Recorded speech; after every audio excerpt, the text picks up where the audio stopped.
try to move forward, this is one of those things that need to be discussed. Hopefully you enjoy it. Professor Walter Williams, how much political progress have blacks made in America since the death of Dr. Martin Luther King? Well, in terms of elective offices, there's been significant political progress. But very often, more often than not, that political power has not been translated into the things that blacks need, like better schools, more safer communities. You know, some of the cities in our country whose mayors and city councilmen are predominantly black, they're some of our cities with the major problems. Now, I personally don't think that political power in and of itself is a solution to the problems. Professor Ronald Walters, same question. How much progress? Well, I think we've made a lot of progress. The Voting Rights Act of 1965 was sort of a first stage, and with that, we started out 1,000 black elected officials. We now have about 6,651. So we've got a large number of black elected officials, mayors of many large cities and so forth. I think the challenge now is to try to leverage political power and economic power. And I think to that extent I would agree with Mr. Williams. That's our next frontier. I like that. Leverage economic and political power. Again, it's about chess pieces. It's about chess pieces, man. And I'm starting to accept the fact that this is, it's a game. It's a dirty game, but it needs to be played. It needs to be played. It needs to be played properly. There are rules. As long as we play them properly, we good. Professor, I remember being told in school the way you get something done is to get people elected, and then you get the voting power, and then you accomplish these things. Why hasn't that happened? Well, I don't buy that hypothesis. That is, if you look at Japanese Americans who, almost by any socioeconomic measure of socioeconomic success, they stand at the top of the pile in America. Japanese, they don't even have political power in areas where they're the most numerous, such as San Francisco. Or you find Jews in America. Jews, before they established themselves as political contenders, strong political contenders, they had a lot of economic power.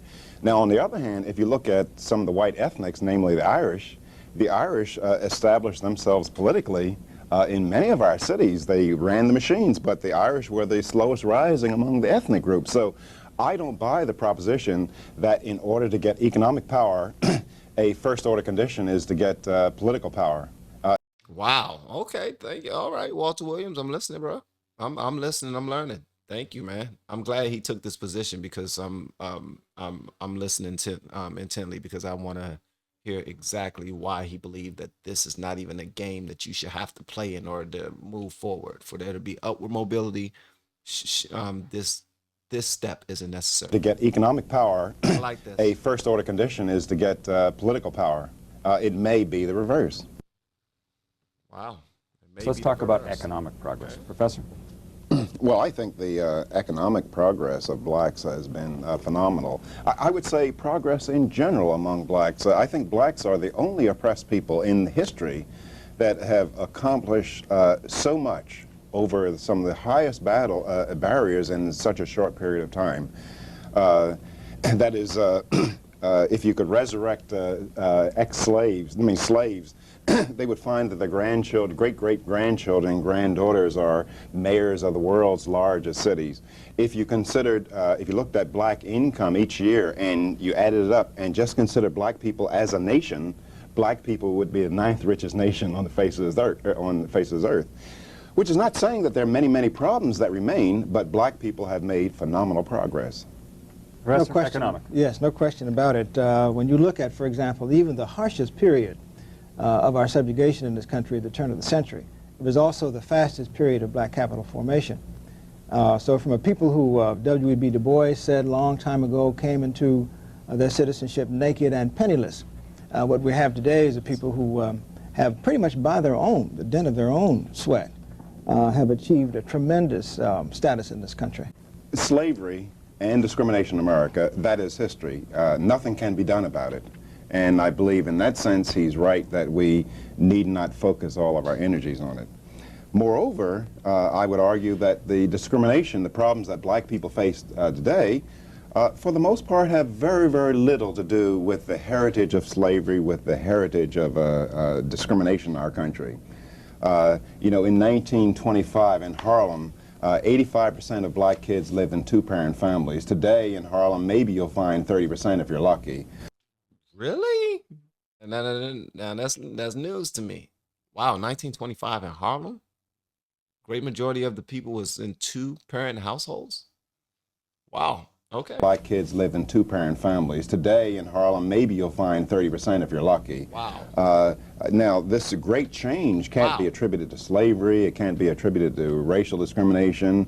And that is, I think that too much of our focus is on discrimination and the heritage of slavery, as opposed to how are we going to cope with the immediate problems that we face in our communities today. From San Diego, California. Go right ahead. I'd like to say something that, you know, I'm a white person, and I've about had it up to my earlobes with the slavery issue. I mean, my great-great-granddad wasn't around when slavery was going on.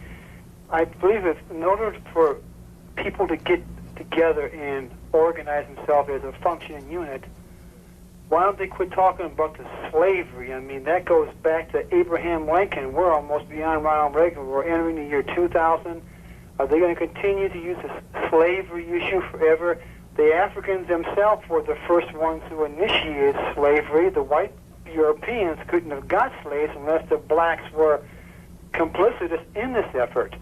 I think it's just an atrocity to keep using the slavery thing, and I've seen the blacks, from Martin Luther King up until today, go downhill. I mean, if they don't think they've gone downhill, look what's going on in L.A. with the gang shootings. And one gentleman said, if they want to make education better for blacks, we'll give them to better neighborhoods. Well, they're living in black neighborhoods. Why don't they straighten up the blacks in the neighborhoods? Do they want to move to a white neighborhood where it's safe, or do they want to move to a better black neighborhood? Also, why doesn't Bill Cosby, Michael Jackson, Flip Wilson, Mr. T, all these super black studs with all the money, go into the neighborhoods and donate a lot of money to help their black brothers? They don't, because they want to be an Oreo cookie and they want to get white. Thank you, Carl. Let me just jump in here. What? Okay, I think that dude was spouting utter nonsense, in my opinion. He said some things that were true as well, but the conversation needs to be had, regardless if you're tired of hearing the conversation. If you're tired of hearing the conversation, I'm certain that whatever broadcast this was on, you could have clearly just cut it off. But there's some productivity that comes from this conversation. It has to be had. Nobody's up there complaining. Nobody's on this on the stage talking about this is why we need to talk about this. Jojo, you ain't got tiptoe. This is why we need to discuss these certain things, because we're going through such horrendous times and blah, blah, blah. No, they're actually having the conversation to discuss how far we've come as a people. Nobody's complaining. They're talking about solutions, but you start pointing fingers and all that other stuff. That's not helpful, in my opinion. But I do want to hear what Walter Williams got to say about this. Professor. Well, outside of the volume of racism in those remarks, I think that I understand, the frustration of people who've heard a lot about slavery and who feel, I think, the tremendous guilt associated with it. My apologies. I said I wanted to hear Walter Williams say something. Also, Ronald Walters, who was professor at Howard University. That's important, too. My bad. A lot about slavery and who feel, I think, the tremendous guilt associated with it. It is a particular American crime, and I think we have yet to deal with it as a people. The Holocaust, of course, was something which was also an historical crime. It was something that somebody else did over there. Slavery was something that somebody did right here. And so it is an abiding part of the American scene. Like it or not, the condition of black people in America can be traced back to many of those things that were done. And so it's logical for us to raise it. We should not use it as an excuse all the time. Exactly. So I think to that extent, what we're talking about is history, and we're trying to make some sense out of the condition that black people face today. Let me respond also to the caller's call. That is, slavery and discrimination in America, that is history. Nothing can be done about it. And I believe in that sense he's right that we need not focus all of our energies on it. Moreover, I would argue that the discrimination, the problems that black people face today For the most part, have very, very little to do with the heritage of slavery, with the heritage of discrimination in our country. That's right. You know, in 1925 in Harlem, 85% of black kids lived in two-parent families. Today in Harlem, maybe you'll find 30% if you're lucky. Now, this great change can't be attributed to slavery, it can't be attributed to racial discrimination, and that is, I think that too much of our focus is on discrimination and the heritage of slavery, as opposed to how are we going to cope with the immediate problems that we face in our communities today. Well, Yeah, that was a good point. And how it went from 85% to 30%, that's crazy. That is nuts. So a lot of negativity had to happen in order for it to go that way. But also, I heard that there was some political things that tied into that too, like certain things being promised to the black community by whoever was in power at the time, to break up families, giving them a carrot so that they can jump out there and do some outlandish things like leaving their families, not want to be with their families, all those things. So yeah, a lot of that played into it too. But to just harp on the one conversation, that one issue, is just ridiculous. It's not going to help anything. How are we going to cope with the immediate problems that we face in our communities today? well, that is an incredible remark, because if at one time in the history of this country, blacks had ever been equal and then gone downhill, I think we could make the argument that slavery would have had nothing to do with it. What we have faced historically is a situation where we have never had the resources to catch up because of slavery. We have never had an equal status in any measure that you can formulate because of that condition, because we started late and we were kept back late. No, but So what I I'm don't saying- understand, I really don't understand how an academic can sit here and say No, that what I don't slavery had understand- nothing to do with it today. Okay, no. Uh-oh, he got it. Walter's got an issue with him now. He's like, man, I can't believe that an academic would sit here and act as if slavery had nothing to do with our current state. Because it does, and it did. So you need to explain yourself, brother. Brother, are you the Oreo that they was talking about on the phone? Are you that Oreo? Huh? Are you the Oreo cookie? Man, Walters he got an issue with him. All right, I like this. How Okay. an academic can sit here and say No, that what I don't slavery had understand- nothing to do with it today. Okay, no, Doesn't what I'm make any saying, sense. no, what I'm saying is that so far this year in Washington D.C., 70 blacks have been killed. 8,000. you're right. Wait, 8,000 will be murdered this I year, think more you're than right. than the entire I think Vietnam you're War. right. Now, what I want to know is how can that be explained by slavery? That is far different.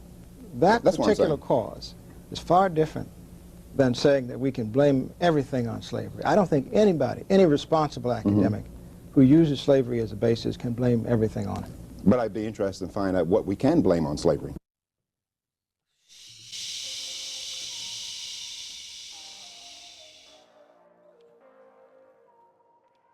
Drop. I'll be interested in finding out what we can blame on slavery. I like that. Because we've come a long way, guys. We've come a long way. Whether we was held back, whether we're constantly being held back today, we have come a long way. We are killing sugar, honey, iced tea. And by we, I don't only mean the enslaved. I mean the country as a whole and our parts in it. The enslaved, our parts in it are important.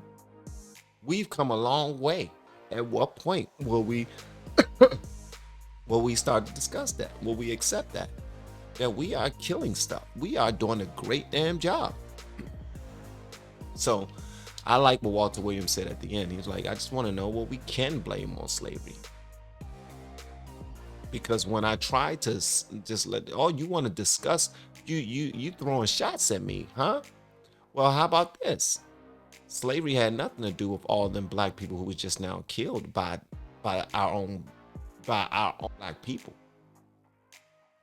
And the trajectory of how many people are going to be killed throughout the course of the year might be exceeded by higher numbers, depending on what's in the water.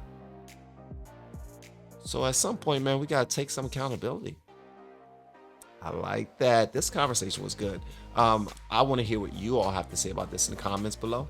If you have yet to hit that subscribe button, please make sure you do so on your way out the door. Once again, guys, I am Van.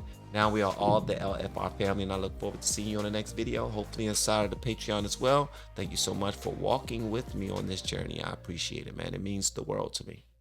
It really does. All right, that's pretty much all I have. Love y'all.